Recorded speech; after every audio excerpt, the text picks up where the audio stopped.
నటుడు శివాజీపై టీడీపీ నేతలు ఫైర్ అవుతున్నారు. శివాజీ తన స్థాయి తెలుసుకుని విమర్శలు చేయాలని బోండా ఉమా మండిపడ్డారు.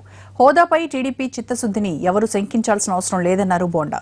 అధికార పార్టీ ఎంపీలపై ఇష్టం వచ్చినట్టు నోరు పారేసుకుంటే ఉపేక్షించమని హెచ్చరించారు. ప్రత్యేక ఆంధ్ర ఉద్యమ నాయకుడని ఒక సినిమా హీరో బయలుదేరాడు ఈ మధ్య, శివాజీ గారు మీరు నోరు అదుపులో పెట్టుకోమని సందర్భంగా తెలియజేస్తా ఉన్నా.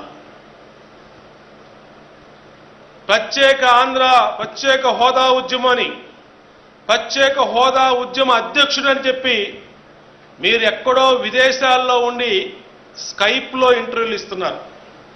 మీరు ఒక స్కైప్ వీరుడుగా కనబడతా ఉన్నారు ఆంధ్రప్రదేశ్. ఇవాళ ప్రత్యేక హోదా మీద మీకు చిత్తశుద్ధి ఉంటే ఇక్కడికి వచ్చి పోరాడండి, ఢిల్లీకి వచ్చి పోరాడండి. ఢిల్లీకి వెళ్ళి పోరాడలేని నాయకులను విమర్శించండి. మీరు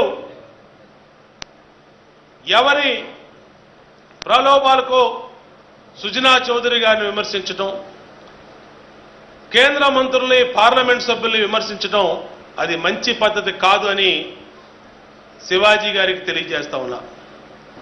గ్రౌండ్ రియాలిటీ తెలియనటువంటి మీరు, ప్రభుత్వంలో ఏం జరుగుతుందో తెలియనటువంటి మీరు కేవలం మీడియాలో ప్రకటనలకి పరిమితం అయిపోయిన మీరు ప్రత్యేక హోదా మీద తెలుగుదేశం పార్టీ పార్లమెంట్ సభ్యుల్ని కానీ మంత్రులు కానీ విమర్శించే హక్కు శివాజీకి లేదని సందర్భంగా తెలియజేస్తాం.